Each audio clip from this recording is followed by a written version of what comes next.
Okay, my name's Dr. Patrick Hart. I'm a GP and I'm also a member of Just Stop Oil. And I'm here today to answer some of your questions about what we do and about the climate crisis. So let's go. Has Just Stop Oil stopped their protest because judges are finally starting to lock them up? Firstly, we haven't stopped. I think you might be thinking of Extinction Rebellion, who have recently announced that they're no longer going to do public disruption. Just Stop Oil are very much going to carry on a disruptive civil resistance campaign.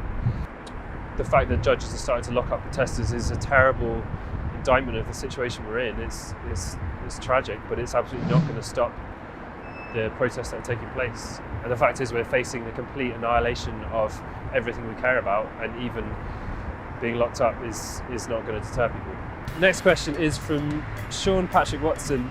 Does self-imposed hatred blur your message to the public, and would the government really give in to blackmail, opening the floodgates to all protest groups? Yeah, so I get asked a lot about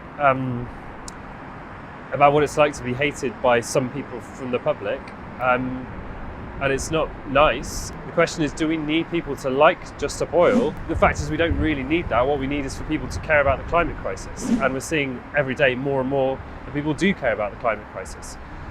I don't think we're trying to blackmail the government. I think we're trying to be honest with the government. That's how history has always worked. I think you put on the pressure and eventually the government will do the right thing. Whimsy Spider says, why are we still investing in fossil fuels when we know renewables will be cheaper and create more jobs? Well, that is a very good question. I think the simple answer is vested interests. There are people in the fossil fuel industry and politicians who are benefiting very nicely from things staying as they are. In fact, for most of us, we'd be much better off. Our lives would be much easier if we could get away from fossil fuels, invest in insulation, invest in renewables. That's why we've got to force the people in power to make that change. Do any of you own dogs? A dog produces more greenhouse gases than a car. For me personally, no, I don't have a dog, and I also don't own a car. I'm sure there are some people within Just Stop Oil who do have dogs, and there are some people who have cars. And the fact is, we're all in a system where we rely on fossil fuels, but we're not here to criticize people for that. We're here to say we need to change. So we've got one more question. This one's from Anna Osborne. Sorry, can someone just fill me in on why Just Stop Oil keep throwing food at artwork? So I get asked this a lot.